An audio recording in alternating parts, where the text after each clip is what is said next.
അങ്കോലയിൽ മണ്ണിനടിയിൽ പെട്ടുപോയ ജീവനു വേണ്ടിയുള്ള തിരച്ചിൽ 9ാം ദിവസത്തിലേക്ക് കടക്കുകയാണ്. ഗംഗാവലി നദി കേന്ദ്രീകരിച്ചാണ് തിരച്ചിൽ പുരോഗമിക്കുന്നത്. 60 അടി വരെ ആഴത്തിൽ പരിശോധിക്കാൻ കഴിയുന്ന ബൂം ലെങ്ത് യന്ത്രം എത്തിച്ചിട്ടുണ്ട്. റിട്ടയർഡ് മേജർ ജനറൽ ഇന്ദ്രപാലന്റെ നേതൃത്വത്തിലുള്ള സംഘമാണ് ഇന്ന് പരിശോധന നടത്തുന്നത്. അതേസമയം ഇടവിട്ട് പെയ്യുന്ന ശക്തമായ മഴയും പുഴയിലെ കുത്തൊഴുക്കും തിരച്ചിലിന് തടസ്സമാകുന്നുണ്ട്.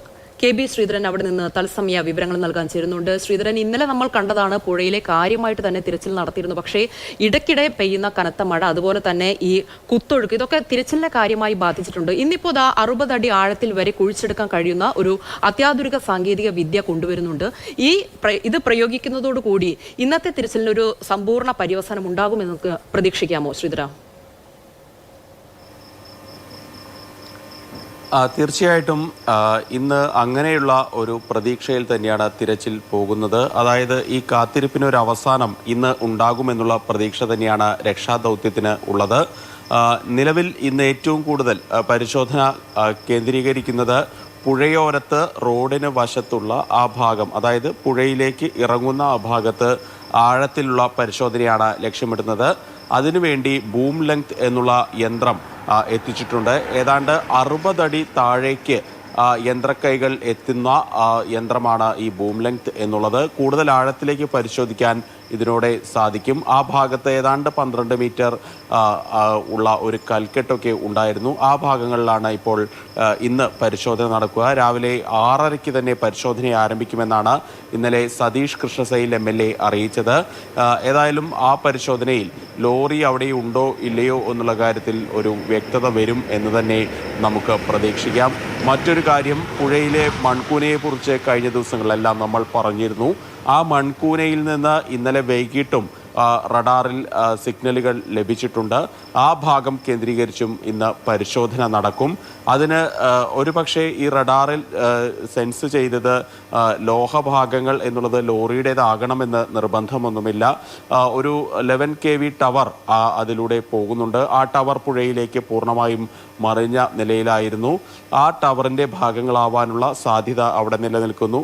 അതുപോലെ തന്നെ നേരത്തെ സൂചിപ്പിച്ച പാറക്കഷ്ണങ്ങളാവാനുള്ള, ലോഹ സാന്നിധ്യം കൂടിയ പാറക്കഷ്ണങ്ങളാവാനുള്ള സാധ്യത കൂടി അവിടെ നിലനിൽക്കുന്നുണ്ട്. ഏതായാലും പുഴയിലെ തിരച്ചിലിന് ഒരു ഏറ്റവും വലിയ പ്രതിസന്ധി സൃഷ്ടിക്കുന്നത് കാലാവസ്ഥ തന്നെയാണ്. ഇടവിട്ട് ശക്തമായിട്ടുള്ള മഴയും കാറ്റും ഒക്കെ ഈ പ്രദേശത്തുണ്ട്. ഈ ചീറിയടിക്കുന്ന കാറ്റാണ് ഇവിടെ വീശുന്നത്. അതുപോലെ തന്നെ ആർത്തലച്ചു പെയ്യുന്ന മഴയും ഒക്കെ ഈ രക്ഷാപ്രവർത്തനത്തെ അതീവ ദുഷ്കരമാക്കുന്നുണ്ട്. എന്നാൽ പോലും ഇന്നലെ പല തവണ നദിയുടെ വിവിധ ഭാഗങ്ങളിലായി റഡാർ ഉപയോഗിച്ചുകൊണ്ടുള്ള പരിശോധനകൾ നടന്നിരുന്നു. മറ്റൊരു കാര്യം, മുങ്ങൽ വിദഗ്ധർക്ക് ഇതുവരെ പുഴയിൽ ഇറങ്ങിയുള്ള പരിശോധനയ്ക്ക് സാധിച്ചിട്ടില്ല. അതിന് പുഴയുടെ ഇപ്പോഴത്തെ സ്വഭാവം തന്നെയാണ് ഏറ്റവും ബുദ്ധിമുട്ട് ഉണ്ടാക്കുന്നത്. അതായത് പുഴയ്ക്ക് അടിയൊഴുക്ക് ശക്തമാണ്, ഒഴുക്ക് ശക്തമാണ്, നിരവധി ചുഴികൾ ഉള്ള പ്രദേശമാണ്. പുഴയിൽ കയങ്ങൾ ഒരുപാടുണ്ട്. അതുകൊണ്ടിതൊക്കെ വളരെ ശ്രദ്ധയോടെ കൂടി മാത്രമേ പുഴയിലേക്ക് ഇറങ്ങിയുള്ള ഒരു പരിശോധനയ്ക്ക് സാധ്യതയുള്ളൂ. ഏതായാലും ഇന്നത്തെ ദിവസം ഈ പുഴ കേന്ദ്രീകരിച്ച് തന്നെയാണ് പരിശോധനകൾ ഉണ്ടാകുക. റോഡിലെ മണ്ണ് ഏതാണ്ട് പൂർണ്ണമായും മാറ്റിക്കഴിഞ്ഞു. ആ റോഡിനോ വലതുവശത്ത് കഴിഞ്ഞ ദിവസങ്ങൾ പല തട്ടുകളായി തിരിച്ചുകൊണ്ട് റഡാർ ഉപയോഗിച്ച് പരിശോധനയൊക്കെ നടത്തിയെങ്കിലും കാര്യമായി ഒന്നും കണ്ടെത്താനായില്ല.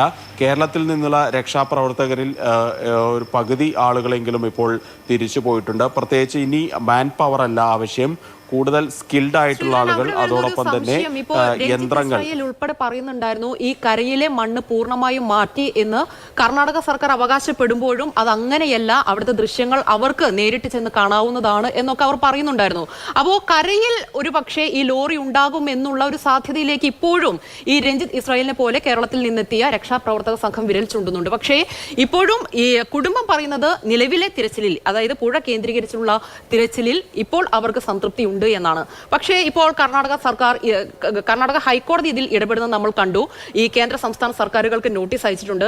അപ്പോൾ ഇതിൻ്റെയൊക്കെ അടിസ്ഥാനത്തിൽ ഈ പുഴ കേന്ദ്രീകരിച്ചുള്ള തിരച്ചിലിന് സമാനമായിട്ട് ഇനി കരയിൽ എന്തെങ്കിലും ഒന്ന് കണ്ടെത്താനുണ്ടെങ്കിൽ അതിലേക്കുള്ള ഒരു തിരച്ചിലിനെ കൂടി ഇപ്പോൾ കടക്കുന്നുണ്ടോ, അതോ കരസേന പൂർണ്ണമായും ഒഴിഞ്ഞോ? കരസേന ഒഴിഞ്ഞിട്ടൊന്നുമില്ല. കരസേന ഈ ദൗത്യത്തിൻ്റെയൊക്കെ ഭാഗമാണ്. അവർ ഇന്നലെയും ഈ ദൗത്യത്തിൽ സജീവമായി തന്നെ പങ്കെടുത്തിരുന്നു. കരസേനയും ദുരന്ത നിവാരണ സേനയും നാവികസേനയും ചേർന്നാണ് ഇപ്പോൾ ഈ രക്ഷാദൗത്യം ആസൂത്രണം ചെയ്യുന്നതും നടപ്പാക്കുന്നതും. ഏതായാലും കരയിലെ പരിശോധന ഏതാണ്ട് കഴിഞ്ഞ മട്ട് തന്നെയാണ്. ഇനി കാര്യമായിട്ടുള്ള സ്ഥലങ്ങൾ, ലോറി ഉണ്ടാവാൻ ഇടയുള്ള സ്ഥലങ്ങൾ വളരെ കുറവാണ് എന്നാണ് ദൗത്യസംഘം പറയുന്നത്. ഈ കുടുംബവും ബന്ധുക്കളും ഈ ഒരു കാര്യം ഏതാണ്ട് അഡ്മിറ്റ് ചെയ്ത ഒരു അവസ്ഥ തന്നെയാണ്. കരയിൽ ഭൂരിഭാഗം ഭാഗത്തെയും മണ്ണ് നീക്കിക്കഴിഞ്ഞു, റോഡിന് വശങ്ങളിലുള്ള മണ്ണ് നീക്കിക്കഴിഞ്ഞു. ഏതായാലും ഇടതുവശത്ത് കുന്നിടിഞ്ഞു വീണ ആ ഭാഗം മാത്രമാണ് നോക്കാനുള്ളത്. അതിൽ തന്നെ ലോറി കിടന്നിരുന്നു എന്ന് പറയുന്ന പ്രദേശത്തെ മണ്ണ് നീക്കിയും പരിശോധന നടത്തിയിരുന്നു. ഇന്നലെ ബോറിംഗ് യന്ത്രമൊക്കെ എത്തിച്ചിരുന്നു. ആ ബോറിംഗ് യന്ത്രം ഒക്കെ ഉപയോഗിച്ചുള്ള പരിശോധന ഇന്നും തുടരുമെന്നാണ് മനസ്സിലാക്കുന്നത്. ഏതായാലും ഇനി കരയിൽ അല്ല ഫോക്കസ് വേണ്ടത്, പുഴയിൽ തന്നെയാണ് എന്ന് തന്നെയാണ് രക്ഷാദൗത്യത്തിന് നേതൃത്വം നൽകുന്ന സൈനികരെല്ലാം തന്നെ പറയുന്നത്. അതുകൊണ്ട് തന്നെ പുഴയിലെ തിരച്ചിലിൽ നിന്ന് ലോറി വീണ്ടെടുക്കാനുള്ള, അർജുനെ കണ്ടെത്താനുള്ള ഒരു ശ്രമങ്ങൾ തന്നെയാണ് പുരോഗമിക്കുന്നത്. നിലവിൽ ഈ സൈന്യത്തിന്റെ കൃത്യമായിട്ടുള്ള ആസൂത്രണത്തിൽ തന്നെയാണ് ഈ ഒരു തിരച്ചിൽ അല്ലെങ്കിൽ രക്ഷാദൗത്യം പോകുന്നത്. ഞാൻ നേരത്തെ പറഞ്ഞ പോലെ തന്നെ ഇനി മാൻ പവർ അല്ല, മെഷീൻ പവറാണ് പ്രധാനമായിട്ടും വേണ്ടത്. ഇത്ര ആഴത്തിലേക്ക് ഈ കൂനുകൂടി കിടക്കുന്ന മണ്ണിനടിയിലേക്കൊക്കെ പരിശോധന പോകണമെങ്കിൽ അതിൽ കൃത്യമായിട്ടുള്ള യന്ത്രസഹായം അത്യാവശ്യമാണ്. ആ നിലയ്ക്കുള്ള പരിശോധനകളാണ് ഇപ്പോൾ മുന്നോട്ട് പോകുന്നത്. ഏതായാലും സൈന്യം കൃത്യമായിട്ട് മറ്റുള്ളവരെ വിശ്വാസത്തിലെടുത്ത് തന്നെയാണ് സേനാ വിഭാഗങ്ങൾ ഇപ്പോൾ തിരച്ചിലുമായി മുന്നോട്ട് പോകുന്നത്. അപ്പോഴും പറയട്ടെ, ഈ മഴ അല്ലെങ്കിൽ കാലാവസ്ഥ അതീവ ദുഷ്കരമായി നിൽക്കുന്നത് രക്ഷാപ്രവർത്തനത്തിന് വല്ലാത്ത പ്രതിസന്ധി സൃഷ്ടിക്കുന്നുമുണ്ട് ഇവിടെ. എന്തായാലും ശ്രീധരൻ പറഞ്ഞ പോലെ തന്നെ ഇപ്പോൾ അടിത്തട്ടിലേക്ക് കേന്ദ്രീകരിച്ചുള്ള ഒരു അന്വേഷണം, പുഴ കേന്ദ്രീകരിച്ചുള്ള അന്വേഷണം നടത്താൻ തന്നെ കാര്യമായിട്ടുള്ള തടസ്സം ഉണ്ടാകുന്നുണ്ട്. ഈ നീരൊഴുക്ക്, കുത്തൊഴുക്ക്, ഈ പുഴയിൽ ഇറങ്ങി ഉള്ള ഒരു പരിശോധന. അപ്പോൾ മാൻ പവർ ഇവിടെ സാധ്യമാകില്ല എന്നുള്ളത് ഇന്നിപ്പോൾ 9ാം നാളാണ്. ഈ 9ാം നാളിലാണോ മാൻ പവർ സാധ്യമാകില്ല, കൂടുതൽ അത്യാധുനിക യന്ത്രങ്ങൾ ഉപയോഗിക്കേണ്ടി വരും എന്നുള്ളൊരു കാര്യം? എത്രയോ സമയമാണ്, വിലപ്പെട്ട സമയമാണ് നഷ്ടപ്പെട്ടു പോയത്. അങ്ങനെയുള്ളൊരു വിമർശനം കൂടി ഈ ഘട്ടത്തിൽ ഉയരുന്നില്ലേ ശ്രീധര? നമ്മളതിനെ പരിപൂർണമായിട്ട് അതിനെ വിമർശനമെന്ന് പറയേണ്ടതില്ല എന്ന് തോന്നുന്നു. പ്രത്യേകിച്ച് ഈ പ്രദേശത്തേക്ക് എത്തുക അല്ലെങ്കിൽ അവിടുത്തെ മണ്ണ് മാറ്റുക, അതിനൊക്കെ പരമാവധി ആളുകളെയൊക്കെ ഉപയോഗിച്ചിട്ടുണ്ട്. അതായത് കേരളത്തിൽ നിന്ന് ഉൾപ്പെടെ എത്തിയ സന്നദ്ധ പ്രവർത്തകരെയൊക്കെ അതിന് ഉപയോഗിച്ചിട്ടുണ്ട്. സൈന്യം അഡ്വാൻസ്ഡ് ആയിട്ടുള്ള മെഷീൻസ് ഉപയോഗിച്ചാണ് ഇപ്പോൾ പരിശോധനകൾ നടത്തുന്നത്. അപ്പോൾ അവിടെ വലിയ ആളുകളുടെ ആവശ്യം, അധികം ആളുകളുടെ ആവശ്യം ആ പ്രദേശത്ത് ഇല്ല.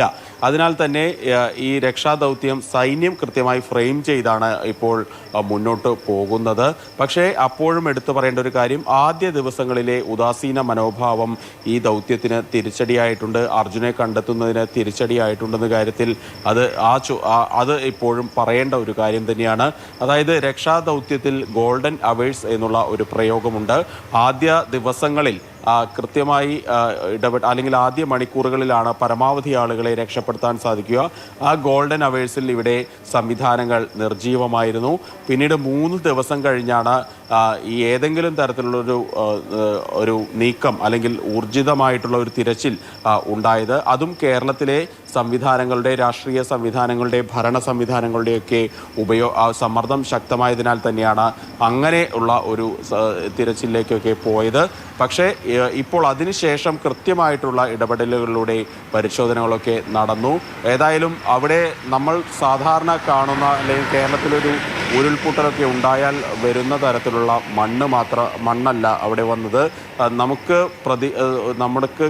എന്താ പറയുക, വല്ലാത്ത നമ്മളെ അതിശയിപ്പിക്കുന്ന, ഭീതിപ്പെടുത്തുന്ന രീതിയിലാണ് അവിടെ ഒരു മണ്ണിടിച്ചിൽ ഉണ്ടായത്. അതുകൊണ്ട് തന്നെ അതൊക്കെ നീക്കുക എന്നുള്ളത് ശ്രമകരമായിട്ടുള്ള ഒരു കാര്യം തന്നെയായിരുന്നു. ഏതായാലും ഈ കുടുംബവും ലോറി ഉടമയൊക്കെ പറഞ്ഞ തരത്തിലുള്ള ഒരു കാര്യങ്ങൾ തന്നെയാണ്, ആ പരിശോധനകൾ തന്നെയാണ് തുടക്കത്തിൽ നടത്തിയത്.